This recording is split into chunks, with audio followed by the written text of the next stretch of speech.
The Butthole Podcast. Welcome to the Butthole. It's your chance. Do your dance at the Butthole. Welcome, everybody, to the Butthole Breakdown. Yeah, something to kind of tune in for entertainment. We just want to say before this thing starts, thank you so much to our loyal listeners. And here you go with another great Butthole Podcast. Brought to you by Star Lamar, Brandon, Gage's Rage, and Scott on the Butthole Podcast Network. Welcome, everybody, to the Butthole Podcast. This episode has been long waited for by our loyal listeners, especially superfan Kayla. This Lawyer listeners? Loyal.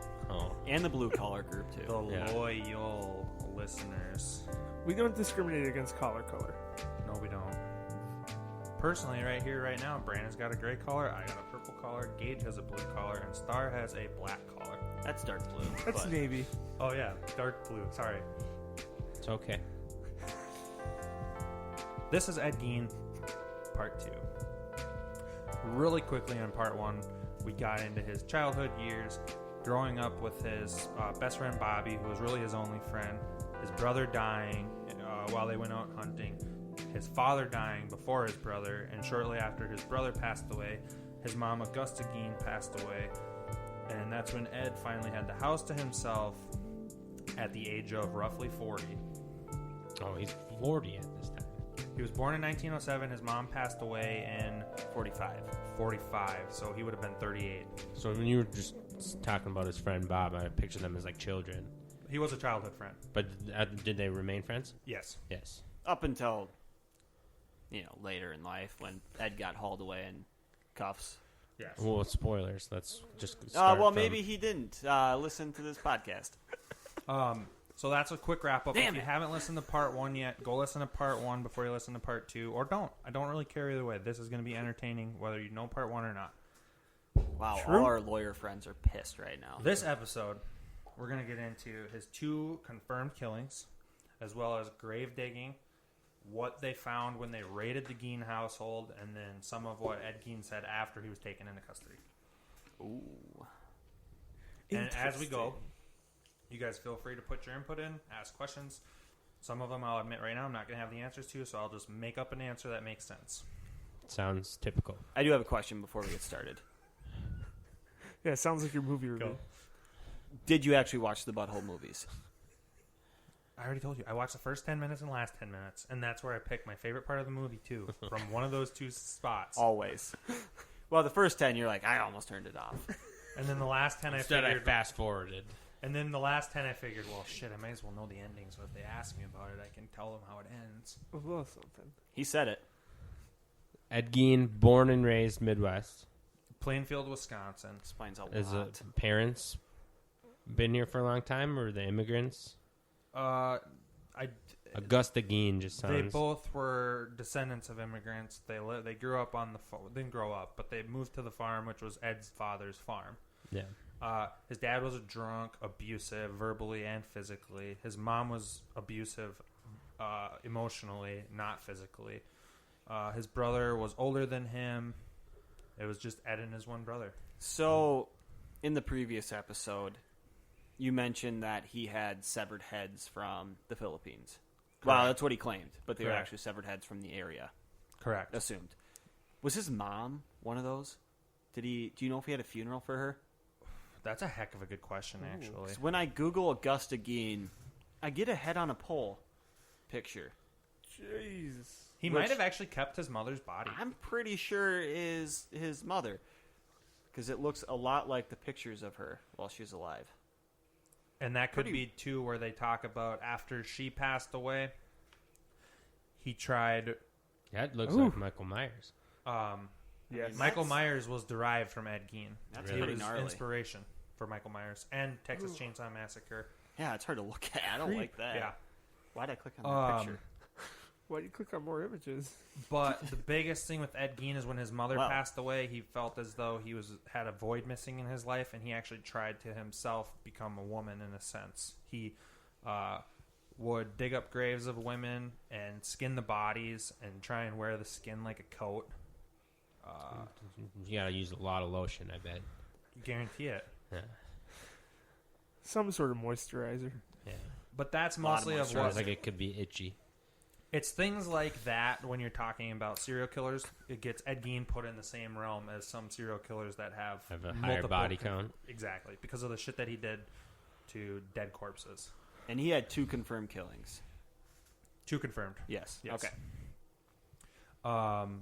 So here we go. After the death of his family members, which they call his active years, the first bullet point that I have is he was not a cold-blooded killer, more of just a fucked up sense of what's okay and what's not okay based on perspective of him growing up and the life Abuse. lessons that his parents instilled in him. Yeah. So his perception of reality was just whack. He didn't have a good perception of reality. That's why I would say that Ed Gein, as far as like if I had to live in the same town as a serial killer, he would probably be a serial killer that I would want to live in the same town as, because I would know that he's a fucked up person and you just want to steer clear of him. Certain serial killers like Ted Bundy, they're pretty charismatic. You might end up having some beers with him down at the bar. He might even talk himself into representing you as your lawyer, and he's a serial killer, per se. No, I'm pretty sure it's proven. And you know what? No, I'm just saying, like, I would rather grow up in a town with a serial killer like Ed Gein than Ted Bundy. Because at least Ed Gein, everybody knew there's a reason they call him the oddball. He was weird, socially weird. Nobody really got along with him down at the bars in town. He was a weird dude. I get a different perspective than you. I want to be friends with the weird guy. Because then when they're ready to, kill the names off the list, you're not on the list.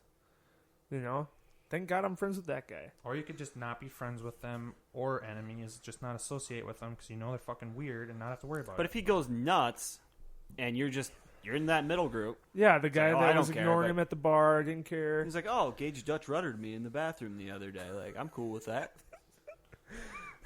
All right, you're kind of talking me into it. Let me just choose this. Can I just choose to live in a town now with a serial killer? No, Is that an not a option? choice. Nope.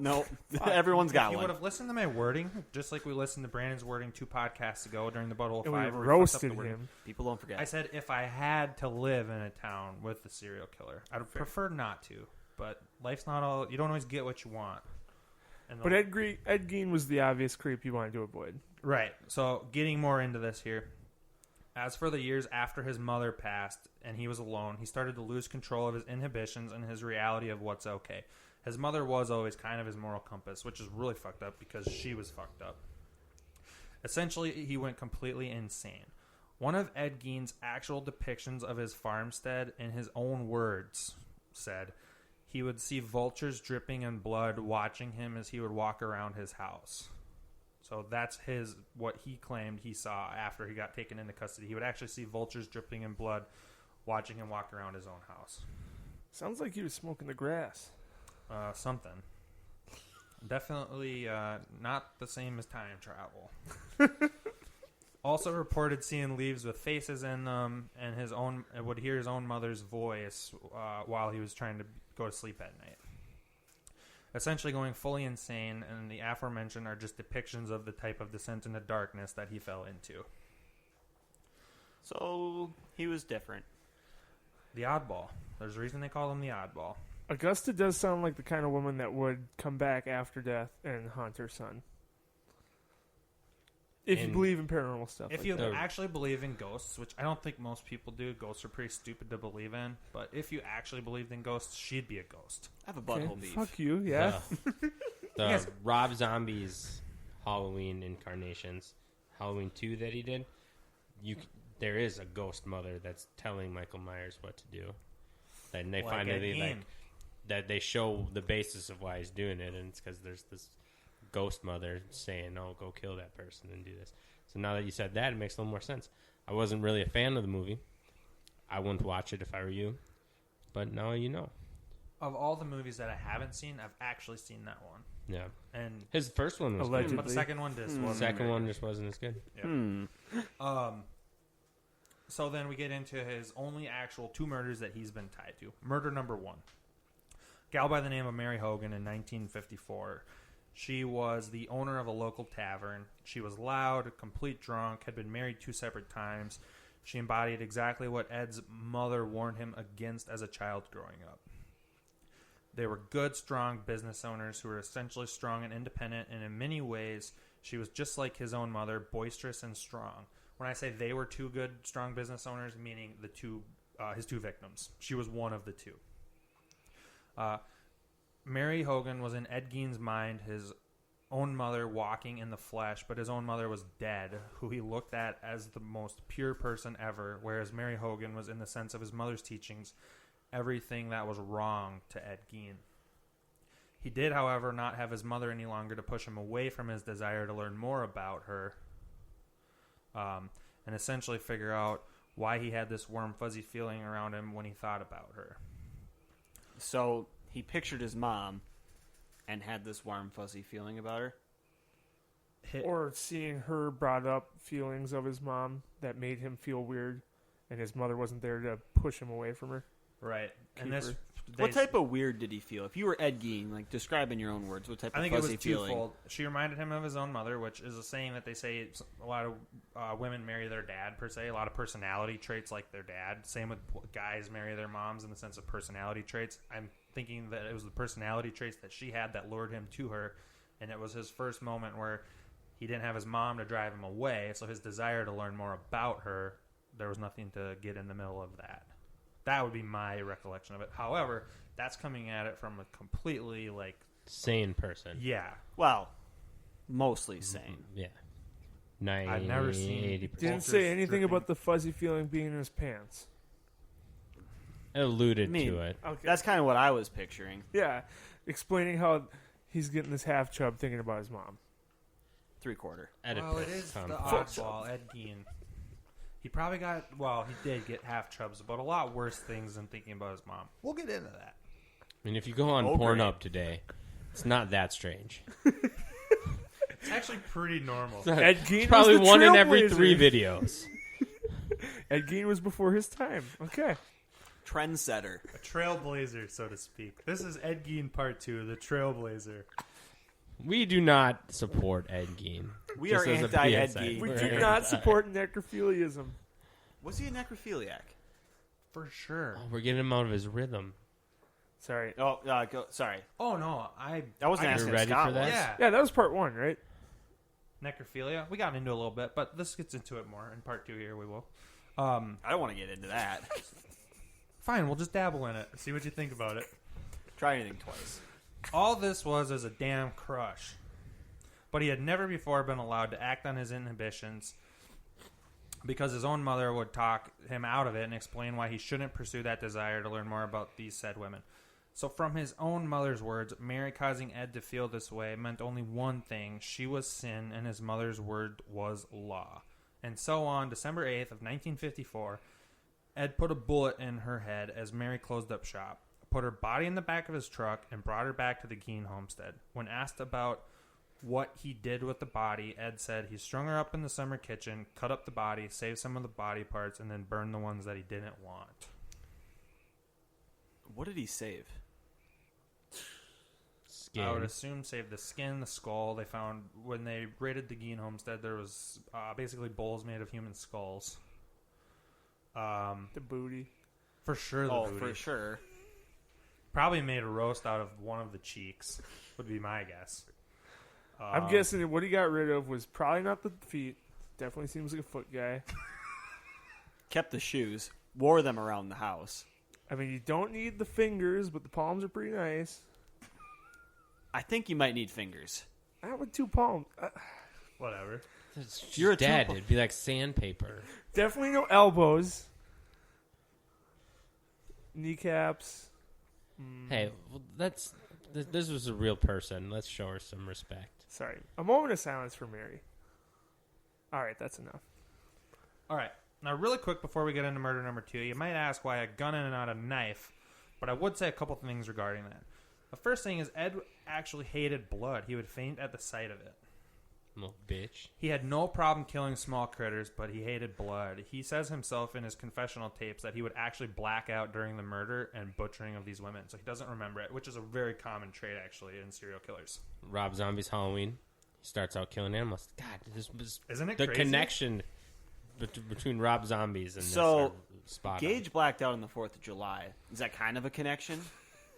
Well, this is the It's a difference, stretch. okay? Normal people drink too much and black out. Weird people start killing people in blackout. There's a really fine line that you walk there, but it's definitely a line. Okay, good Yeah, to know. when you're drinking White Claws and you shotgun one beer and then the doctor gets involved, you kind of black out. It happens. Dr. Pepper, No, the good doctor, Mr. Pibb.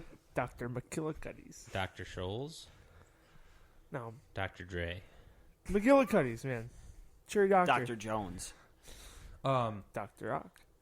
So back to the confessional Doc Ock. tapes, blacking out during the murders and butchering. He'd have a sort of out-of-body experience, for instance, or a daze. He doesn't remember in his own words that whole action about killing Mary Hogan, which I don't believe it. I believe he at least remembers some of it. I don't think he'd completely black out. Who knows?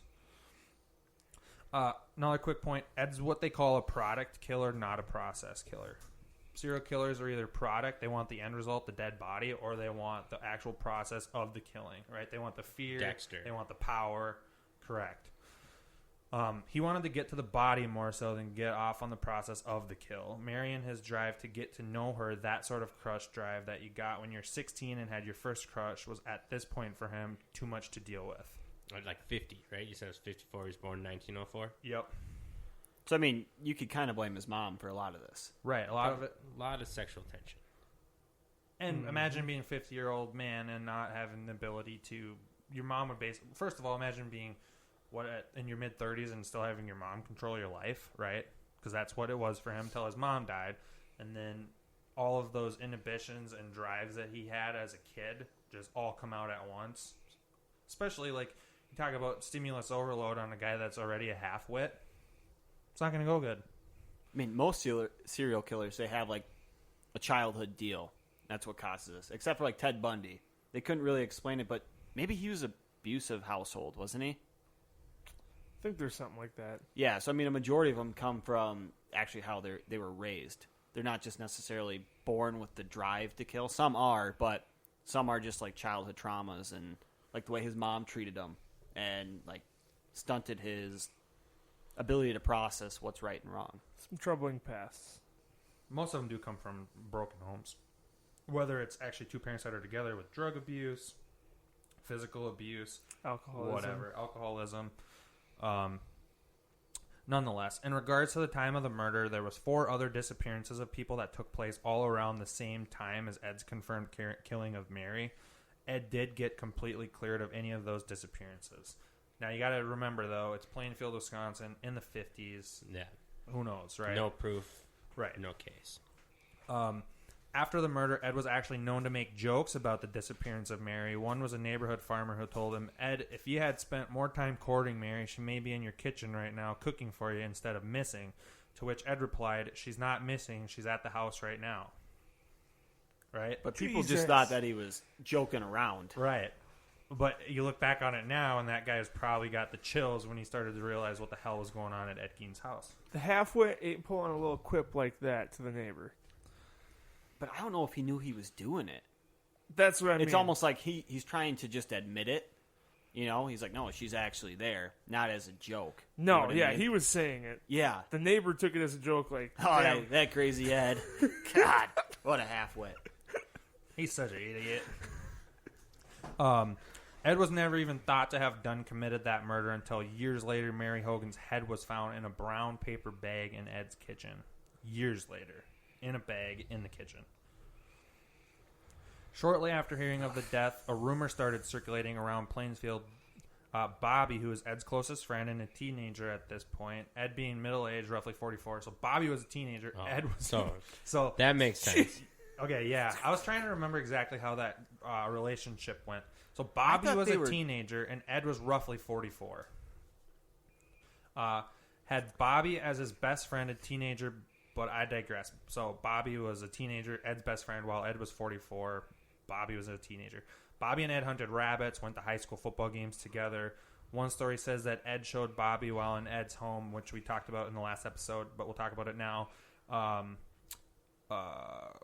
One story says that Ed showed Bobby while in Ed's home, which wasn't allowed in his friend group, that Ed actually showed Bobby a jar of preserved human heads, to which Bobby asked where he got them from, and Ed told Bobby that a family member of his had picked them up in the Philippines during the war and brought them back for Ed to have.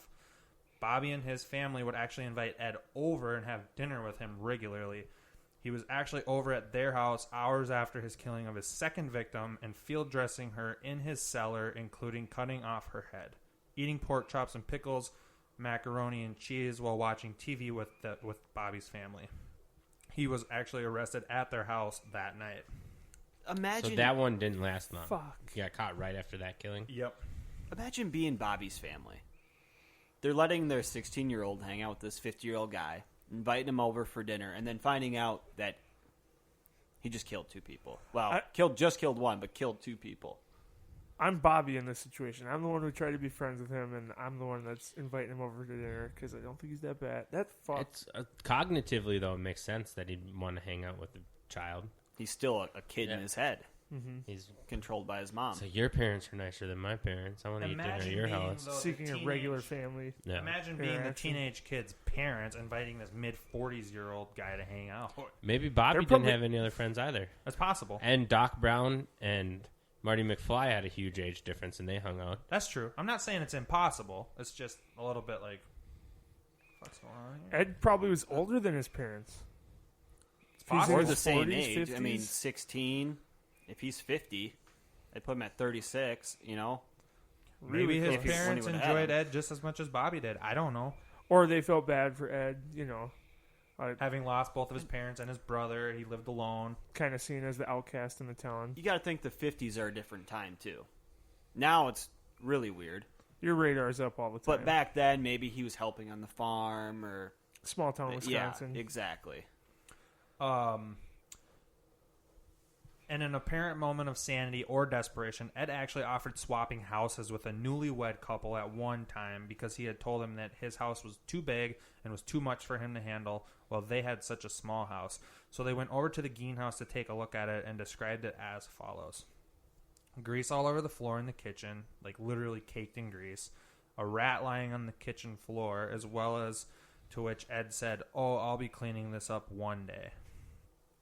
So those are just 2 of the depictions that this couple gave of the house. There was also, we'll get into it when the house actually gets raided, but the house was just an absolute cesspool, disaster. It's like 90% of apartment complexes. One thing I do think, and I don't have an absolute timeline on when he offered to swap houses, but I'm assuming he offered to swap houses before he started getting into the murdering and everything. Because I don't think you'd invite a newlywed couple over to your house if you have human skulls in your kitchen cabinet, bodies in the basement. It was Ed Gein, though.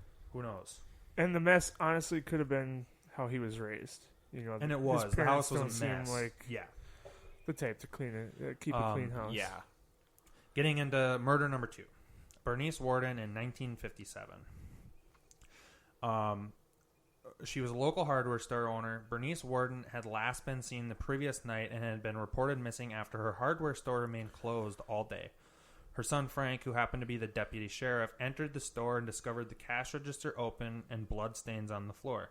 While interviewing Frank, investigators found out that Gein had been in the store the previous night and had told Worden he would be back in the morning for a gallon of antifreeze.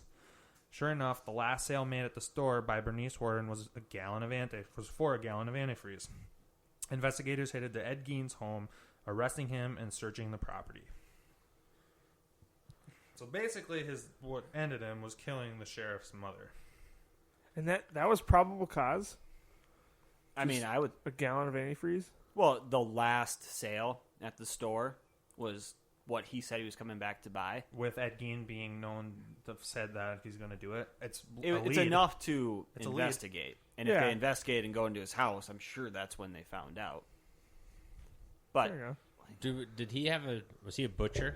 Like livestock on the farm? They did Is have that livestock. why he's called the Butcher of Plainfield? Yes. Well, no. The reason he was called the Butcher of Plainfield is 'Cause he because of the butchered bodies the that he would women. dig up and butcher. I know, but did he But have they a did- history of doing that, like to the farm animals? Like, was he the one who butchered the cows or something like that? Yeah, they did actually. They had livestock that they butchered. The family did. Yep. Pigs, I think, was the big one, if I remember correct. but he didn't like the blood back then either. Right.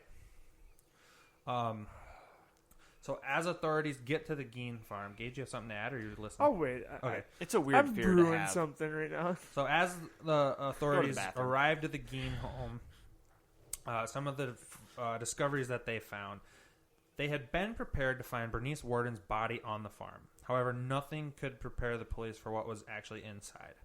While searching the house, authorities found what would later inspire horror movies such as Silence of the Lambs, Psycho, Texas Chainsaw Massacre, and the Halloween movies, specifically Rob Zombies, which are not listed here, but it's clear depictions of Ed Gein. Ed Gein's home was filled with human body parts. There were countless bones, both whole and fragmented, skulls impaled on his bedposts, and bowls and kitchen utensils made from skulls. Worse than the bones, however, was the household items made from human skin.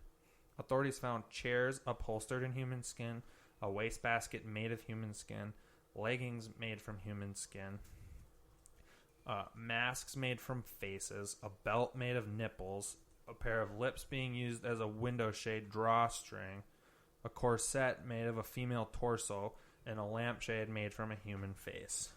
So Dahmer was after him. Did Correct. Dahmer kind of get some of those ideas from Ed Gein, like the lampshades and shit like that? So Because he had human Dahmer's skin. active years was the 70s, I want to say. Well, he was born in the 60s, so I'd guess it's Probably the late 70s, early 80s. He got convicted in 78, it looks like. I think 72 What? to 78 was Dahmer's active years. Which is weird because then he would have only been 12. But he was going to the bar and Yeah, that's meeting true. dudes. Are you sure he was born at that time? Span of victims was 78 to 91. Okay. So 18 to 21. Mid-30s. 30s. Yeah. Along with skin items, police found various dismembered body parts, including fingernails, 4 noses, and the genitals of 9 different women. So now we know what he kept.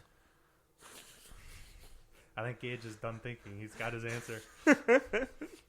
Bernice Warden's body was found as well as decapitated. Her head had been hung in a burlap sack, and her heart was hanging in a plastic bag near the stove. Her body had been strung up, upside down, and gutted like a deer. Police also found the remains of another woman, Mary Hogan, equally as dismembered. When questioned, Ed Gein folded immediately. No fighting it, folded like a bitch. He told police that he had made at least 40 different visits to 3 local graveyards to exhume bodies. He claimed that he had done so in a daze-like state. In addition to his methods, Gein also revealed his motives. He told authorities that soon after his mother's death, he had begun to create a woman's suit so that he could literally become his own mother and crawl into her skin. Though there were parts of countless bodies found in his home, Gein was arraigned on only one account of murder, Bernice Warden's. Ed Gein pled not guilty by reason of insanity and was declared unfit to stand trial. He was sent to the Central State Hospital for the criminally insane, where he was diagnosed with schizophrenia. Seems like a fair diagnosis. Probably should have been more. He was retried once after doctors believed he could participate in a trial, but was again declared mentally insane. He was confined to spend the rest of his life in a mental hospital and died as one of history's most disturbing serial killers at the Mendota Mental Health Institute at the age of 77 on July 26th of 1984. So he got arraigned in what would have been 57, I think it was, 1957, and spent the next almost 30 years in a mental health institute. Wouldn't that be grounds for execution? Did they 2 have it people? in Wisconsin? Wisconsin, I don't think had it. It was only 2 murders as well. Plus, I think if you get deemed What's the term for that? insane, death penalty. Death penalty. If you get Capital deemed punishment. mentally insane, I don't know that you would qualify for it. No, that's insanity. That's the isn't defense. So if he pleaded not guilty on grounds of insanity, they obviously said, okay, yeah, go to the mental institution. I don't know. It just seems like a worthless person to keep around. 1853 is when it was abolished in Wisconsin. So it was around No, it would have been 100 years 1853. later. 1853. Numbers matter. So, as far as Stats serial matter. killers go, Ed Gein's one of the most gruesome that I've come across, and I listen to a lot of serial killer podcasts. But he was not did not have the highest body count. 2 confirmed. Pretty scary, though. Yeah, that's just And the fact his choice of weapon makes him less scary. I guess he just shot people. Yeah. That's less scary than someone who's gonna like bring you somewhere and torture you and cut you up with a knife and stuff. While like you're that. alive. Yeah. Yeah. And not being the brightest bulb in the box. That's. I was kind of going conspiracy theory on it, maybe thinking he was set up, but there's no way. It doesn't seem like it. No. The Did they history get- of the skin lamps, the bat, yeah. More information out of him while he was in the mental institution at all, There's actually videotapes you can go listen to. I'm sure YouTube has them, but they do have videotapes of him actually talking and telling his side of it. Interviews. Yeah. The thing you got to remember, though, with serial killers is a lot of times they won't even talk about the killings because they don't either want to or don't remember it. And then, two, it's their side of the story. And they either go two ways. They generally either really embellish and make it sound a lot more glorious than it was, or they claim as though it wasn't them that did it. Mm-hmm. Or you look at like a Ted Bundy. He talks about all of his killings in third person. As if someone else did it. Right. If I had done it, Yeah. this is what I would have done. So serial killers, when you get them into where you're actually interviewing them and talking to them, it's a total crapshoot as to what's real and what's not. As far as Ed Gein goes, I don't doubt that he probably visited 3 different grave sites and dug up a bunch of bodies. I mean, Not from what I heard. to only have 2 confirmed kills and have all of those human body parts in your house, you got them from somewhere. Yeah. And all the skin, too, like wastebasket. That's a big fucking item. That is a You need big some item. Skin. How about a So- belt made of nipples? That sounds like something Cage would get into. It's like, the velvet nipples might come back, honestly. Give it the 60 years and fades come back. It's fat. It'll be coming back again soon. I think Jesus. if you got 5, what do you do with the 3 extra ones? Cut them off and make a belt, dude. You never heard of anyone with an extra nipple or 2? Not 5. Not 5 extras, but 5 total. Come on, let's hit the Google machine. Who's I got the don't know if I most want to Google nipples? 5 nipples. I'm not Googling multiple nipples either. I've seen 3. All I've right, seen it's in my 3. search history. No. Does the third I'll one send have an pictures. areola? Or is it just the nipple? Wait, what is the nipple? The nipple's the point. We'll cut that The out. point? Come Yeah. on. I think it's the whole thing, right? No, the areola surrounds the nipple. So it Those are the definitely bumps. wasn't a belt made out of nipples, because that would be a lot of nipples. I think Maybe it was, it was the like- areola. They were like Like, bedazzled. This on might be there. too Look old it for you, up. but people can used to wear actually see the spike belt of belts. Nipples. There's a picture of it. I'm Like- pretty sure. Silver spiked belts. Maybe it just had like Oh, nipples. you'll search the fucking nipple belt, but you won't search how many nipples a person has on their body? They actually have it? They have his nipple belt? Yeah. Oh, shit. Oh, man. It, for reference, it's the whole thing in this. That is Areola and all. that is disgusting. It's the full nipple Is belt. it strong? That's like an entire tit. What do you, That's what, an entire breasticle. Hey, Gage, I It's a found a necklace for you. breasticle. with the yeah, It's nice the scrotums. areola, baby. Or those tongues. Oh, they look Welcome like everybody tongues. to the Areola yeah. podcast. I'm your host, Ed Gein. Grody. Okay. Delete search history. How gross is Yeah, that? clear this. Yeah. CIA is already tracking all of our phones based off what we've been searching during this. That is. He's a fucked up dude. That is. Uh, I mean, And as a little bit of a teaser looking forward, I know it took us a long time to get Ed Gein Part 2 out, but we are going to be diving back into the conspiracy theory realm next week. Right? Gage, you're going to be hosting an episode on what? adrenochrome. Yes, sir. Which the is? Hollywood Elites Youth Serum. Fountain of Youth. That'll be next week's episode. Ties into Wayfair Yep. We can and get into that a little Pizzagate. bit. Pizzagate. Yeah, there's a lot of conspiracies that I think could draw a strong conclusion. And a quick Google search, a woman has 7 nipples that she milked live on TV. 7 extras. Extras. That's 9 9? total? 9 total. And they all were lactate. Milkable. Think of how much less grave digging Ed would have to do if he would just come across one of those. Think It's if like you a had 4-leaf 9 clover. babies and Her you could do nickname them all at is once. the human cow. So That's what she's called. I've met a couple of those, but it had nothing to do with nipples. Are any of them named Bernice or what was Ed's mom's name? Augusta. Augusta. Augustalations. Odds that one of his mom's nipples made that belt. Oh, pretty damn good. I think that's the one that like he used to cinch Strapped down. together. Yeah, that's the first one. Do you think it was like one of those belts that you pull really tight and the part like hangs down? Do you know those old school belts that I'm talking about? Yeah, so or do you think he like stuffed it back in, or do you think he had No, nipples hanging down? it's like a a cool hanger. skateboarder look. It's an areola hanger for Yeah. sure. So he started that trend. Definitely not the belt you wear to work. The nipple belt is not a Tucker belt. You let that shit hang out for the whole world to see. And you make damn well sure they know that your mom's That happened. nipples are on the end. That's the buckle. Yeah. He did the front tuck and just had his mom's nipple. As you walk around with another face on you. God, we're all gonna get murdered by a serial killer. Not me. I'm gonna be friends. But the week after next is H.H. Holmes, another very well-known serial killer from the turn of the century, the early 1900s in Chicago. It's going to be good. Outside of that, I don't know. Do you guys have anything else to add on Ed Gein? Any last parting words? We are anti-Ed Gein here at the Butthole. I And would like to put that out there. Don't go to the store looking for fucking nipple belts. You're not going to find them on the Butthole store. That's on Wayfair. Okay? Go to Wayfair. You might find areola belts. Find a lot of things on Wayfair. Brandon, you don't have a top 5 for this episode? Top 5 serial killers by Give body me count. the top 5 most fucked up things that Ed Gein had in his house. 30 seconds. Was this like 35. This is my opinion. All right, is that the end? I'm I uncomfortable. hope so. All right. Do you even feel comfortable giving your sign off? No, not after that. It's gonna be the one that has no sign off.